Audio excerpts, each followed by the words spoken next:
ഒരു ദിവസം തൃപ്രയാർ അമ്പലത്തിൽ പോയപ്പോഴാണ് ഞാൻ ഇങ്ങനത്തെ ഒരു സെറ്റ് കാണുന്നത്. ഞാൻ ഇതുവരെയും ഇതുപോലെ കണി വയ്ക്കാനുള്ള ഇങ്ങനെ ഫുൾ ഐറ്റംസും സെറ്റായിട്ട് വരുന്നത് വരെ കണ്ടിട്ടുണ്ടായിരുന്നില്ല. അപ്പോൾ ഒരു കൗതുകത്തിൻ്റെ പുറത്ത് ഞാൻ അത് മേടിച്ചിട്ടുണ്ടായിരുന്നു.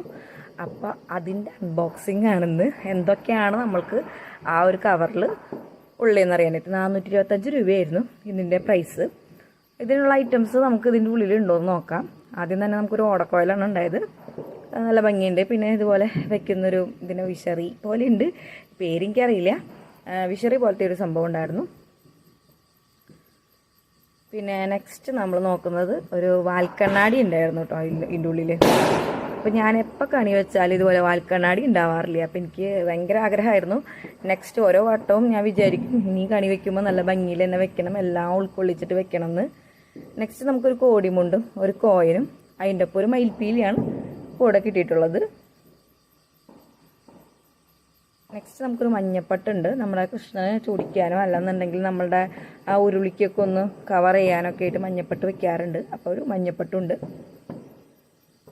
പിന്നെ നമ്മൾക്ക് ഫേവറേറ്റ് ആയിട്ടുള്ള കുന്നിക്കുരു ഒന്ന് ഇപ്പോൾ പണ്ടൊക്കെ ഒരുപാട് കണ്ടിട്ടുണ്ടെങ്കിലും ഇപ്പോൾ കുറേ കാലത്തിന് ശേഷമാണ് ഞാനിപ്പോൾ കണ്ടുമുട്ടുന്നത് കുന്നിക്കുരുവിനെ.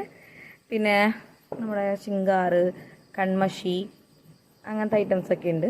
ഇതിൻ്റെയൊക്കെ ഒരു പൊരുൾ എന്താണെന്ന് എനിക്കറിയില്ല കേട്ടോ. ഇതൊക്കെ നമ്മൾ എന്താണ് വിഷുക്കണിക്ക് വെക്കുന്നതെന്ന്. പക്ഷെ ഞാൻ ചില വിഷുക്കണികളിലെല്ലാ ഐറ്റംസ് കണ്ടിട്ടുണ്ട്.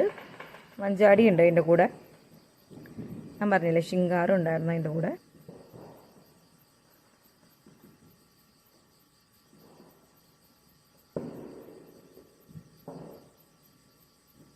പിന്നെ വരുന്നത് കുങ്കുമമാണ്. കുങ്കുമം, കൺമഷി, ശിങ്കാറ് ഇതെല്ലാം നമ്മളുടെ കണിയുടെ കൂടെ വയ്ക്കുന്നതാണ്. പിന്നെയാണ് ആർട്ടിഫിഷ്യലായിട്ടുള്ള നമ്മളുടെ കണിക്കൊന്ന. ഇതിപ്പോൾ സാധാരണ നമ്മളെ വിഷു ആകുമ്പോൾ കണിക്കൊന്ന കിട്ടാറുണ്ടാവില്ലല്ലോ.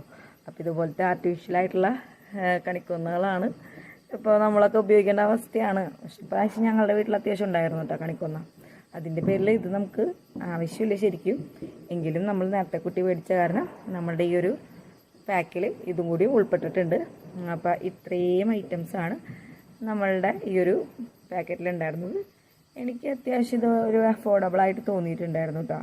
കാരണം എനിക്ക് ഭയങ്കര ഇഷ്ടമാണ് ഇങ്ങനെ കണി വയ്ക്കാനും ഇതുപോലെ ഫ്രൂട്ട്സൊക്കെ കൊണ്ട് അലങ്കരിക്കാനും ഒക്കെ. എനിക്ക് അലങ്കാരപ്പണികളൊക്കെ ഭയങ്കര ഇഷ്ടമാണ്. അങ്ങനെ നെക്സ്റ്റ് പിന്നെ ഞങ്ങൾ പോയത് പടക്കം മേടിക്കാനാണ് കേട്ടോ. കാരണം എന്ന് വെച്ച് കഴിഞ്ഞാൽ എനിക്ക് ആദ്യമൊക്കെ കുഞ്ഞായിരിക്കുമ്പോഴൊക്കെ പടക്കം പൊട്ടിക്കാനും ആഘോഷിക്കാനൊക്കെ ഭയങ്കര ഇഷ്ടമായിരുന്നു. പക്ഷെ ഇപ്പം എന്തോ സ്വന്തമായിട്ട് നമ്മൾ പണിക്കൊക്കെ പോകുമ്പോൾ കാശ് ഇങ്ങനെ പൊട്ടിച്ച് കളയാനൊരു സങ്കടം. പണ്ട് കിട്ടുന്ന കാശിനൊക്കെ പടക്കം മേടിക്കും.